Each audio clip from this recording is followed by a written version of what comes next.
White board देख के जाने का नहीं, पहले पढ़ने का फिर बताने का। तो है एवरीवन, कैसे हैं आप सब? आई होप कि आप लोग मस्त स्वस्थ एवं दमदार होंगे। तो आज हम बात करेंगे क्लास 10th का केमिस्ट्री का फर्स्ट चैप्टर का लास्ट टॉपिक पढ़ाने से पहले हम दहन के बारे में पढ़ा चुके हैं। दहन किसे कहते हैं, दहन के लिए आवश्यक शर्तें कौन कौन सी होती है वो हम पढ़ा दिए थे। दहन के लिए आवश्यक शर्तें में एक पॉइंट आया था जिसका नाम था ज्वलन ताप। और ये जो क्वेश्चन होता है वो अक्सर पूछा भी जाता है, तो इसको समझना क्या होता है और भी ज्यादा इम्पोर्टेंट बन जाता है, जबकि क्योंकि क्वेश्चन जो है वो रिपीटेड क्वेश्चन है। ठीक, तो सबसे पहले है ज्वलन ताप। तो ज्वलन ताप किसे कहते हैं? तो वैसा न्यूनतम ताप, वैसा कम से कम ताप जिसपे कोई भी पदार्थ जलना स्टार्ट कर देता है। क्या करना स्टार्ट करता है? जलना स्टार्ट कर देता है।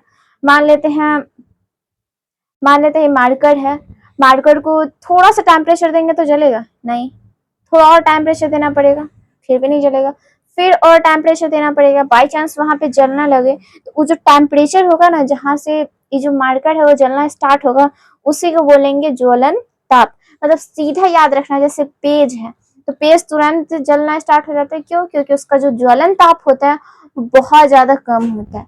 अगर पेज का बात की जाए तो जो पेज होता है वो बहुत जल्दी जलना स्टार्ट हो जाता है। उसमें पेज में बस यहाँ पे है, थोड़ा देर के लिए, जस्ट कुछ सेकेंड के लिए हम यहाँ पे अगर आग जला के रखे तो क्या हो जाएगा? जलने लगेगा। इसका मतलब ज्वलन ताप किसको बोलते हैं? तो वैसे कम से कम ताप जिसपे कोई भी पदार्थ जलना स्टार्ट हो। अभी नहीं, इतना कम देना है कि कोई जले ही नहीं, जलेगा नहीं तो ज्वलन ताप ही नहीं होगा। मतलब उतना टेम्परेचर देना है जहां से जो भी पदार्थ होगा वो जलना स्टार्ट हो जाएगा, कोई भी पदार्थ जलना स्टार्ट हो जाएगा। क्योंकि जब तक जलेगा नहीं, तब जब तक कोई भी वस्तु जब तक जलेगा नहीं तब तक पता ही नहीं चलेगा कि किसका ज्वलन ताप कितना है कितना नहीं है। अगर बात की जाए प्रत्येक वस्तु का, तो जितने भी दुनिया के जितने भी अब वस्तु होते हैं सबका जो ज्वलन ताप होता है वो क्या होता है? अलग अलग होता है। कोई ऐसी भी वस्तु होती है जो कि कुछ सेकेंड उसके सामने ये जलाने पर, कुछ लाइट जलाने पर, दहन करने पर वो वस्तु जो जलना स्टार्ट कर देता है। या फिर कुछ ऐसे भी वस्तु होते हैं जिसको कुछ मिनटों तक रखना होता है, या फिर कुछ ऐसे भी वस्तु होता है जिनको कुछ सेकेंडों तक भी रखना पड़ता होगा। हो सकता है कुछ भी हो सकता है, मतलब हो सकता है कि कोई वस्तु कुछ सेकेंड में चंद कुछ सेकेंड में स्टार्ट हो, कोई 2 सेकेंड में जलना स्टार्ट करे, कोई 10 सेकेंड, कोई 50 सेकेंड, कोई हो सकता है 1 मिनट, कोई आधा घंटा। मतलब सबका जो ज्वलन ताप होता है ना बहुत ज्यादा कम होता है। जैसे अगर बात की जाए पेट्रोल का कुछ सेकेंड, मतलब 1 से 2 सेकेंड, पेट्रोल को जलने में ज्यादा टाइम नहीं लगता है। जब पेट्रोल के सामने ऐसे कीजिएगा बस स्वाहा, मतलब पेट्रोल का जो ज्वलन ताप होता है बहुत ज्यादा कम होता है। बहुत ज्यादा कम मतलब उसके सामने बस कुछ सेकंड के लिए अगर ताप रखा जाए ना तो पेट्रोल क्या हो जाएगा? जलना स्टार्ट हो जाएगा। लेकिन अगर वही बात किया जाए कोयला का, तो कोयला के सामने अगर हम कुछ मिनटों तक भी अगर कुछ रखेंगे तो जो कोयला होगा वो जलना स्टार्ट करेगा नहीं। हाँ, कोयला को जलाने के लिए पहले तो उसमें नौ भी तो एटलीस्ट 5 मिनट हमको क्या देना पड़ेगा? हीट देना पड़ेगा, लाइट देना पड़ेगा। उसके बाद क्या होगा? कोयला जलना स्टार्ट करेगा। ठीक, तो ज्वलन ताप समझ गए होंगे कि वैसा न्यूनतम ताप जिसपे कोई भी वस्तु क्या चीज होना स्टार्ट हो जाए? जलना स्टार्ट हो जाए। जैसे कोई आदमी होता है तो उसमें भी जेलस होता है। अब कोई थोड़ा भी कुछ करता है तो उसको जेलस आने लगता है, या फिर कोई होता है कि ज्यादा कुछ करने पर जेलस आता है। कुछ जल्दी जलन करने लगता है, किसी को जल्दी बाद में जलन होती है, ऐसे भी होता है। सेम टू सेम इसमें भी है कि कोई वस्तु होती है सो जल्दी जलना स्टार्ट करती है, कोई ज्यादा देर के बाद जलना स्टार्ट करती है। ठीक, तो लिखते हैं, लिखेंगे वे न्यूनतम ताप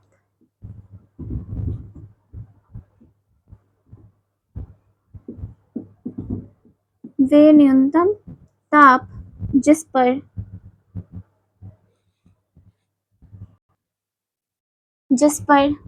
कोई वस्तु कोई वस्तु या फिर बोले पदार्थ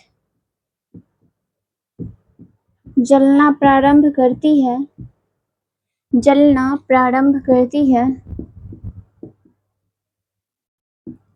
करती है तो उस ताप को ज्वलन ताप कहते हैं। ठीक। अगर बात किया जाए एग्जाम्पल का तो बोल सकते हैं कि कोयला का जो ज्वलन ताप होता है वो क्या होता है, तो अधिक होता है। कोयला का ज्वलन ताप अधिक होता है, परंतु पेट्रोल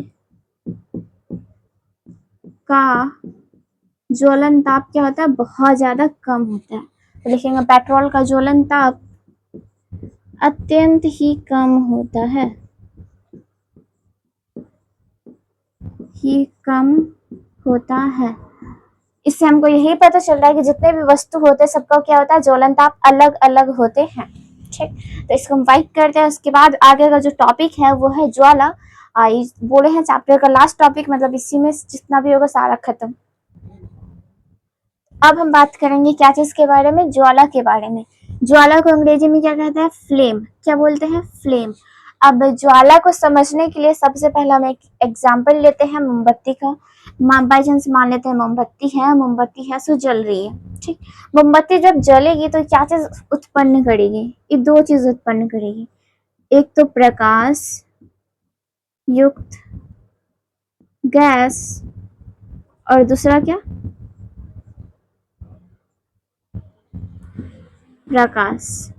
ठीक, ये कितना चीज उत्पन्न करेगी, तो दो, एक तो प्रकाश युक्त गैस और दूसरा क्या, प्रकाश। ठीक, तो ज्वाला का अगर परिभाषा निकालना चाहे कि ज्वाला किसे कहते हैं, तो जब कोई भी पदार्थ जलना प्रारंभ करती है तो उसके बाद क्या चीज उत्पन्न होता है, तो प्रकाश युक्त गैसीय पदार्थ या फिर भाग उत्पन्न होता है, जिसे क्या कहते हैं, ज्वाला कहते हैं। क्या कहते हैं, ज्वाला। फिर से ज्वाला का अगर परिभाषा पूछा जाए तो क्या बोलेंगे कि ज्वाला जब किसी भी वस्तु को जलाया जाता है तब जलने वाला जो पदार्थ होता है वो एक प्रकाश युक्त, जो निकलेगा उसमें प्रकाश तो होगा ना, तो प्रकाश युक्त क्या चीज करेगी, तो गैस भाग बनाएगी, गैसीय भाग।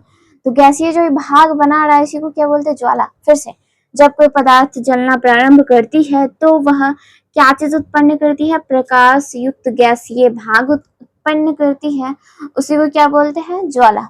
ठीक, क्या बोलते हैं, ज्वाला। तो हम लिखेंगे ज्वाला किसे कहते हैं, तो शॉर्ट में लिखना है कि कोई भी समझ सके। तो लिखेंगे जब कोई वस्तु जलना प्रारंभ करती है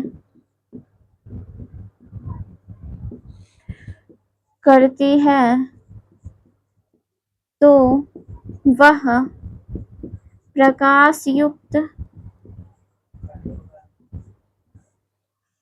गैसीय भाग उत्पन्न करती है, गैसीय भाग उत्पन्न करती है, जिसे ज्वाला कहते हैं, ज्वाला कहते हैं। ठीक, तो जब कोई भी वस्तु जलना स्टार्ट करेगा तो जब जलेगा तो क्या चीज निकालेगा, प्रकाश युक्त गैसीय पदार्थ निकालेगा, उसी को क्या बोलते हैं, ज्वाला बोलते हैं। और ये जो भाग होता है वो एकदम गैसीय भाग होता है, इसको छू के देखेंगे तो ना तो हमको पानी की तरह लगेगा और ना ही हमको सॉलिड लगेगा, मतलब आर से पार जा सकता है। बट यही है कि हमको प्रकाश युक्त गैसीय पदार्थ है, इसका मतलब जरूर है कि गर्म होगा, तो गर्म होगा इस वजह से हम क्रॉस नहीं कर पाते, फिर भी कभी कभी बाई चांस थोड़ा होता है तो कर लेते हैं। ठीक, तो आगे यही कि आप जो ज्वाला होते हैं उसको अलग अलग भागों में बांटा गया है। ज्वाला को मेनली तीन भाग में बांटा गया है। सबसे पहले तो जो बाहर वाला होगा सो, एक अंदर वाला होगा, यहाँ पे होगा सो, और जो एक बीच में होगा सो। ठीक, जो बीच में होगा वो। अब बताते, जैसे मोमबत्ती को जलते हुए देखे होंगे, बाहर में जब देखते हैं तो बाहर में हमको देखने पर क्या चीज दिखाई देता है, पहले तो ब्लू वाला भाग दिखाई देता है, ब्लू वाला भाग के बगल में पीला वाला या फिर लाल वाला भाग दिखाई देता है, और पीला वाला लाल वाला के भाग के भी अंदर में कौन सा भाग दिखाई देता है, तो काला वाला भाग। तो काला वाला को हम काला ही छोड़े हैं, तो जो काला वाला भाग है वो कौन सा है, काला क्षेत्र। कौन सा क्षेत्र, काला क्षेत्र। ठीक, उसके बाद बीच वाला आता है तो वो है पीला क्षेत्र। कौन सा क्षेत्र, पीला क्षेत्र। और सबसे जो बाहर है वो नीला से बना है, इसका मतलब क्या होगा, ये नीला क्षेत्र। बस अक्सर कंफ्यूजन होता है कि कौन क्या है, तो आप याद करने के लिए आप डायरेक्टली समझ सकते हैं कपी नीला, कपी नीला। याद करने का ट्रिक क्या है, कपी नीला, कपी नीला, कपी नीला। क से काला, पी से पीला, नी से नीला। ठीक, अंदर से बाहर की ओर जाना, सबसे पहले काला, फिर पीला, फिर नीला। ठीक, अब आपको तो पता होगा कि जो काला है वो सबसे अंदर वाला भाग है, इसका मतलब ये क्या होगा कि आंतरिक भाग होगा। कैसा भाग, आंतरिक भाग, सबसे अंदर वाला है इसीलिए क्या बोलेंगे इसको, आंतरिक भाग। ये जो है वो बीच में पड़ रहा है इसलिए इसको बोलेंगे मध्य भाग। और ये जो है सबसे बाहर दिख रहा है इसलिए इसको बोलेंगे बाहरी भाग। ठीक, इसका एक और नाम होता है जो कि बताते हैं, जो बीच वाला होता है वो, सॉरी, जो बाहर वाला होता है उसको तो डायरेक्टली नीला वाला भाग बोलते हैं। ठीक, उसके बाद इसको बोलते हैं पीला वाला भाग और इसको बोलते हैं काला वाला भाग। अब इसका और एक और नाम होता है जो कि है काला वाला का कोई नाम नहीं है, काला वाला को हम काला क्षेत्र बोलते हैं या फिर आंतरिक क्षेत्र। पीले वाले क्षेत्र को बोलते हैं दीप्त क्षेत्र। कौन सा क्षेत्र, दीप्त क्षेत्र, दिखाई दे रहा है, दीप्त क्षेत्र। और जो नीला वाला होता है उसको बोलते हैं अदीप्त क्षेत्र। अब एक चीज और, यहाँ पे जो पदार्थ होगा जैसे मोम होता है, तो मोम तो सबसे पहले पिघलेगा ना, सबसे पहले पिघलेगा तो यहाँ पे जो चीज रहेगा ना एकदम लिक्विड की तरह, एकदम मोम रहेगा, एकदम पतला पतला मोम रहेगा। पहले मोम यहाँ से टूट के थोड़ा सा वहां पे होगा, टूटेगा, यहाँ पे एकदम पतला मोम बनाएगा। जब पतला मोम बनाएगा तो वहां पे वो जलता नहीं है, यहाँ पे दहन की क्रिया होती नहीं है, ज्यादा नहीं होती है। इसके बाद ही जाता है बीच वाला भाग में। बीच वाला भाग में ये नहीं बोल सकते कि नहीं जलता है, बीच वाला भाग में भी जलता है बट पूर्ण रूप से नहीं जलता है। उसके बाद जो बाहर वाला भाग होता है उसमें पूरी तरह से दहन होती है। इसका मतलब जो नीला वाला भाग होता है ना उसमें सबसे ज्यादा दहन की क्रिया होती है, मतलब सीधे समझ जाइए। तो जो पूर्ण दहन होता है, जो पूरा जलने का काम होता है वो किसमें होता है, तो नीला क्षेत्र में। तो ये भी लिख लेना इसमें, पूर्ण दहन, पूर्ण दहन। इसमें लिखना अपूर्ण दहन, अपूर्ण मतलब पूरा नहीं जलेगा। फिर से, मोम है तो वहां पे जाएगा तो एकदम छोटा छोटा पार्टिकल्स रहेगा, ज्यादा नहीं जलता है, मतलब थोड़ा एकदम थोड़ा जलता है, तो इसलिए उसमें जलने का तो दहन का कोई बात ही नहीं होता है। उसके बाद ये बीच वाला भाग में जाता है, बीच वाला भाग में ये नहीं कि नहीं जलता है, जलता है, जलता है बट थोड़ा कम जलता है, पूरी तरह से नहीं जलती, इसलिए इसको बोलते हैं अपूर्ण दहन। और जो नीला वाला भाग है उसमें जाते जाते जितना भी पदार्थ होता है सारा जल जाता है, इसलिए इसको बोलते हैं पूर्ण दहन। इस जो नीला वाला भाग होता है उसमें पूरा जलता है, इसलिए इसमें बोला जाता है कि जो पूर्ण दहन की क्रिया होती है वो किसमें होती है, तो वो होती है नीले वाले क्षेत्र में। किसमें, नीले वाले क्षेत्र में। तो आई होप कि आप लोग को ये समझ में आया होगा। तब तक के लिए इतना ही, फिर मिलते हैं अगले लेक्चर में, तब तक के लिए बाय बाय, टेक केयर।